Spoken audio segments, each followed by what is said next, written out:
wabarakatuh. Di sini saya bernama Dimas Fadil Ahmad dengan nomor pokok mahasiswa 2315310443. Saya membuat video ini untuk memenuhi tugas makroekonomi dengan Bapak dosen Profesor Dr. Irosyadi SEMSI. Saya di Prodi Manajemen. Langsung saja kita ke pertemuan pertama. Soalnya 1. Sebutkan 5 masalah ekonomi yang ada di sekitar Anda. 2. Apa penyebab masalah? 3. Apa dampak masalah? 4. Solusinya. Jawabannya 1. Berikut 5 masalah ekonomi. 1. Pengangguran. 2. Banyaknya hutang. 3. Naiknya harga-harga barang, kebutuhan pokok. 4. Biaya pendidikan yang tinggi. 5. Penggunaan uang yang salah. 2. Masalah ekonomi bisa disebabkan oleh berbagai faktor, di antaranya 1. Keterbatasan sumber daya. 2. Ketidakseimbangan anggaran negara. 3. Globalisasi dan guncangan ekonomi global. 4. Proses distribusi. 5. Inflasi. 6. Tingkat konsumsi. 7. Guncangan ekonomi yang mendadak. 3. Dampaknya dalam keluarga adalah sebagai berikut. 1. Konflik emosional. 2. Perceraian. 3. Hubungan dengan anak memburuk. 4. Kesulitan dalam memenuhi pendidikan anak. 5. Emosional anak. 4. Berikut beberapa solusi untuk masalah ekonomi di keluarga. 1. Buat anggaran keluarga. 2. Sisihkan dana darurat. 3. Konsolidasi utang. 4. Saling terbuka. 5. Hidup hemat. Berikut ini ada sebuah video yang menampilkan di mana sekelompok petani kecewa dengan harga bawang yang memburuk. Tuh parah kieu. Tuh kumaha harga bawang petani ieu. Lanjut ke pertemuan kedua. Untuk soalnya, sebutkan jenis atau bentuk perekonomian Indonesia. Kedua, berikan penjelasannya. Ketiga, kritisi apa kelebihan dan kelemahan ekonomi Indonesia. 4. Apa yang terbaik untuk Indonesia? Buatlah alasannya. Jawabannya 1.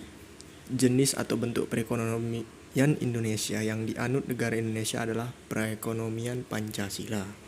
2. Indonesia menganut sistem ekonomi Pancasila (SEP) yang tercantum dalam Undang-Undang Dasar 1945. Sistem ekonomi Pancasila merupakan sistem ekonomi yang didasarkan pada nilai-nilai kebangsaan seperti gotong royong dan saling menguatkan. 3. Kelebihan dan kelemahan ekonomi Indonesia tergantung pada sistem ekonomi yang diterapkan seperti sistem ekonomi Pancasila, sistem ekonomi kerakyatan, dan sistem ekonomi tradisional. Sistem ekonomi Pancasila kelebihannya adalah warga negara bebas berkreasi dan berinovasi. Perekonomian diutamakan untuk kemakmuran rakyat. Hak milik individu diakui negara. Kekurangannya adalah pengambilan keputusan yang lambat, kurang efisien, adanya dominasi negara.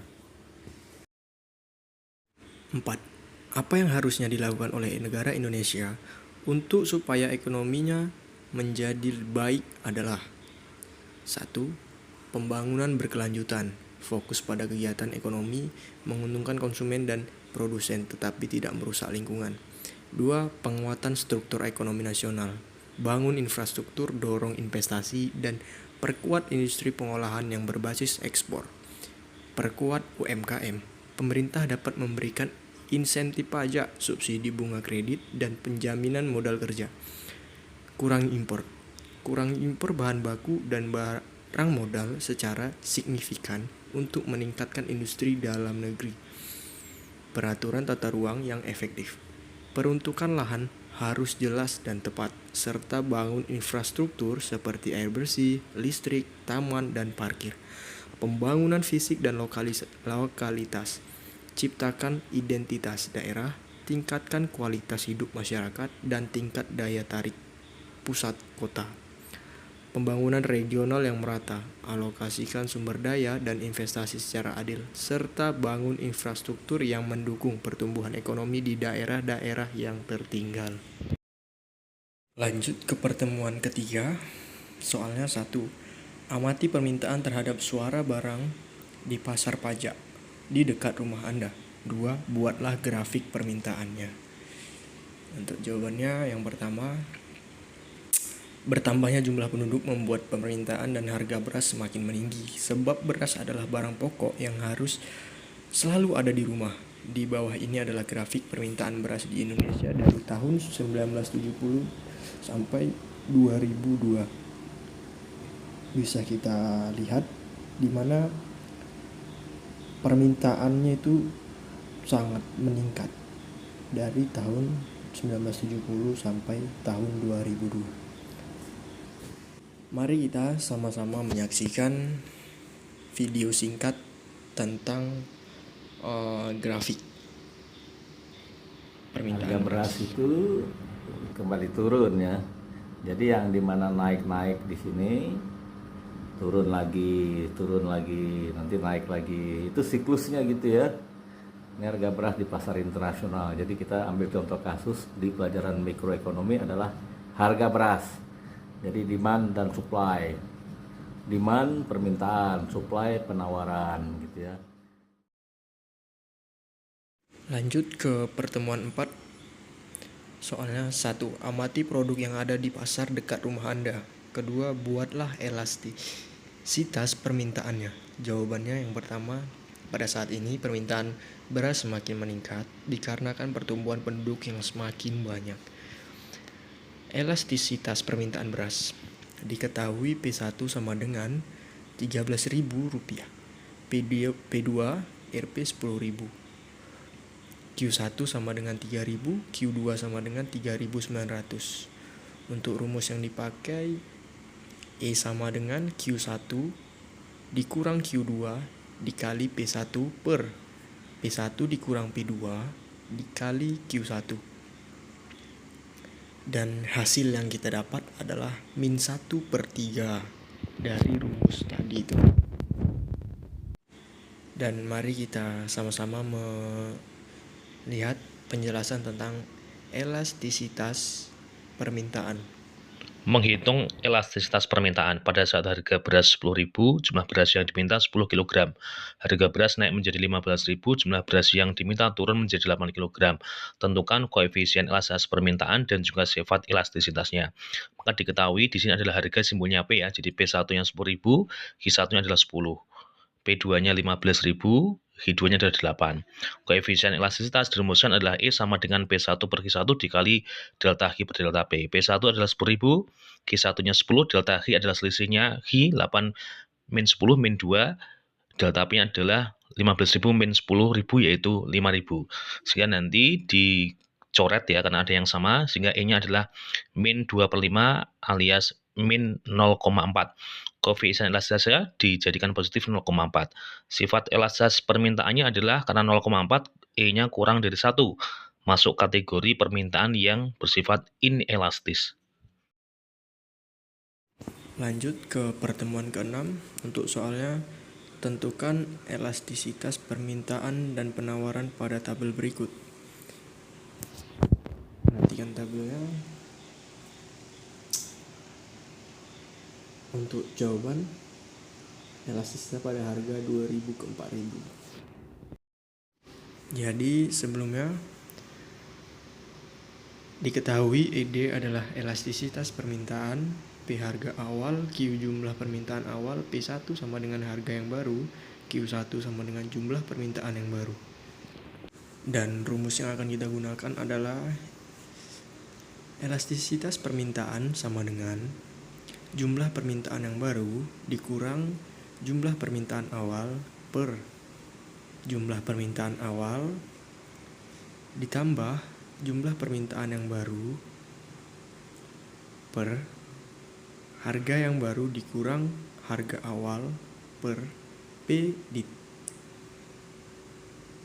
harga awal ditambah harga yang baru, maka akan mendapatkan hasil ED sama dengan 0,33. Dan jika kita menggunakan rumus yang sama untuk elastisitas pada harga 6.000 sampai ke 8.000, maka akan mendapatkan hasil ID sama dengan min 1/38 min 1,38 atau sama dengan 1/38. Dan untuk penawaran, elastisitas penawarannya, jika diketahui ES sama dengan elastisitas penawaran, QA sama dengan jumlah penawaran yang lama, QB sama dengan jumlah penawaran yang baru, PA sama dengan harga yang lama, PB sama dengan harga yang baru, maka rumus yang digunakan adalah ES sama dengan QB dikurang QA per QA per PB dikurang PA per PA. Untuk elastisitas penawaran pada harga 2.000 sampai dengan 4.000, jika menggunakan rumus yang tadi akan mendapatkan hasil ES sama dengan 1, maka bersifat penawaran elastis. Artinya perubahan harga sebesar 100% meningkatkan perubahan jumlah penawaran sebesar 100%. Dan jika kita menggunakan rumus tadi untuk elastisitas penawaran pada harga 4.000 sampai 6.000, maka akan mendapatkan hasil ES sama dengan 0,5 per 0,5 sama dengan 1 dan bersifat penawaran elastis. Artinya perubahan harga sebesar 50% meningkatkan perubahan jumlah penawaran sebesar 50%. Kita langsung saja ke pertemuan ke-8. 1. Gambarkan secara empiris tentang ekonomi mikro menurut saudara sendiri. 2. Buatlah contoh secara empiris tentang salah satu produk terkait permintaan dan penawaran. 3. Buatlah data empirisnya. Keempat, buatkan tabel permintaan dan penawarannya. Kelima, buatlah elastisitas permintaan dan penawarannya. Dan jawabannya 1. Ekonomi mikro empiris berfokus pada penelitian terapan dalam bidang ketenagakerjaan, kesehatan, pendidikan, kejahatan, keluarga, dan ekonomi pembangunan. Fokusnya adalah menjelaskan perilaku individu dan mengevaluasi kebijakan publik menggunakan berbagai teknik mikroekonometrik. Ekonomi mikro memiliki beberapa ciri-ciri, di antara lain 1. Berfokus pada aktivitas individu dan perusahaan. 2. Memiliki ruang lingkup fokus yang kecil dan detail. 3. Membahas kepentingan individual. 4. Lebih banyak membahas permasalahan optimasi sumber daya alam. 2. Permintaan dan penawaran beras secara empiris dapat diilustrasikan sebagai berikut. Permintaan, jumlah barang yang ingin dibeli masyarakat pada tingkat harga dan waktu tertentu. Penawaran, jumlah beras yang ditawarkan penjual pada kondisi pasar, periode, dan tingkat harga tertentu. Permintaan dan penawaran merupakan salah satu hukum dasar dalam ilmu ekonomi yang menjelaskan hubungan antara harga dan ketersediaan suatu barang atau jasa. Keduanya bersifat saling berlawanan dan akan mencapai titik keseimbangan pasar ketika saling bertemu. Beberapa faktor yang memengaruhi permintaan dan penawaran diantaranya harga barang lain yang terkait, tingkat pendapatan, selera masyarakat, jumlah penduduk, prediksi konsumen, jumlah penjual atau produsen. Beras merupakan barang kebutuhan pokok, sehingga respon harga terhadap permintaan barang beras bersifat inelastis. Artinya pengaruh perubahan harga tidak begitu besar terhadap jumlah beras yang diminta. 3. Berikut adalah beberapa data empiris terkait beras. 98,35% rumah tangga di Indonesia mengonsumsi beras. Beras merupakan makanan pokok bagi masyarakat Indonesia. Indonesia mengimpor beras sebanyak 3,48 juta ton sepanjang Januari-Oktober 2021. Selanjutnya jawaban nomor 4 bisa kita lihat bersama di bawah ini contoh tabel untuk beras dan grafik penawarannya. Dan untuk jawaban nomor 5 contoh elastisitas permintaan beras, P1 sama dengan 13.000, P2 sama dengan 10.000, Q1 sama dengan 3.000, Q2 sama dengan 3.900, E sama dengan Q1 dikurang Q2 dikurang P1 dikali P1 per P1 dikurang P2 dikali Q1. Maka hasil yang akan didapatkan jika kita menggunakan rumus yang tadi, E sama dengan min 1/3 karena mutlak menjadi 1,3 dengan jenis elastis. Langsung kita lanjutkan saja ke pertemuan ke-11. Untuk soalnya 1, kumpulkan data 10 negara GDP dan GNP, analisis menggunakan tren dan grafik. Untuk trennya, saya sudah mengumpulkan 10 negara teratas dunia, yang mana ada Amerika Serikat, Cina, zona Euro, Jerman, Jepang, India, Inggris, Prancis, Italia, dan Brazil. Untuk 10 negara dengan PDB terbesar di dunia 2021 ya. 1 Amerika Serikat, 2 Tiongkok, ketiga ada Jepang, keempat ada Jerman, kelima ada Inggris, keenam ada India, ketujuh ada Prancis, ke-8 ada Italia, dan seterusnya. Kita lanjutkan ke pertemuan ke-12. Untuk soalnya kumpulkan 10 negara terkait data fisikal seperti pajak dan lainnya. Berikut 10 negara terkait data fisikal. Yang pertama negaranya Amerika Serikat. Pendapatan pajaknya 4.900 miliar US dollar. Belanja pemerintahan sama dengan 6.900 miliar US dollar. Utang pemerintahan 31.000 miliar US dollar. PDB-nya 25.500 US dollar. Defisit atau surplusnya min 2.000 miliar US dollar.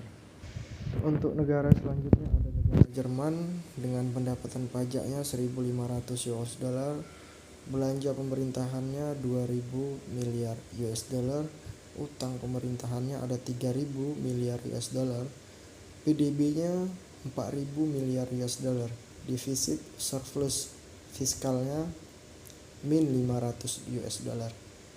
Selanjutnya ada Jepang dengan pendapatan pajaknya 1.000 US dollar, belanja pemerintahannya 2.000 US dollar, utang pemerintahannya ada 11.400 US dollar, PDB-nya sama dengan 4.400 US dollar, defisit atau surplus fiskalnya ada 1.000 US dollar. Saya tidak akan menyebutkan sampai semuanya ya. Langsung saja ke yang terakhir. Ada Indonesia dengan pendapatan pajaknya itu 150 US dollar, belanja pemerintahannya itu ada 200 US dollar, untuk utang pemerintahannya ada 500 US dollar, PDB-nya itu ada sekitar 1.200 US dollar, default atau surplus fiskalnya itu ada min 50 US dollar. Dan untuk pertemuan ke-14 ya, soalnya 1. Jelaskan tugas Bank Sentral Indonesia. Yang 2. Kritisi kelebihan dan kekurangannya. Ketiga, jika Anda menjadi gubernur Bank Sentral Indonesia, apa yang harus dilakukan? Langsung saja ke jawabannya. Yang pertama, Bank Indonesia memiliki 3 pilar yang menjadi simbol bidang tugasnya, yaitu moneter, sistem pembayaran, stabilitas sistem keuangan. Tugas-tugas tersebut diimplementasikan melalui kebijakan yang dikeluarkan oleh Bank Indonesia. Tujuannya adalah untuk memperjelas target yang perlu diraih dan juga batasan terkait tanggung jawabnya. Yang kedua, kelebihan. Mendorong kelancaran produksi dan pembangunan. Memperluas kesempatan kerja guna meningkatkan taraf hidup rakyat. Kekurangan, kalau ada inflasi, bank sentral sering menaikkan bunga. Hal tersebut dapat menyebabkan pertumbuhan ekonomi tidak baik. Yang ketiga, jika saya menjadi gubernur BI, yang akan saya lakukan adalah memperkuat sinergi untuk mengantisipasi risiko ketidakpastian ekonomi global dan ketegangan geopolitik dunia, memperkuat kondisi peruangan permasalahan bank sistemik.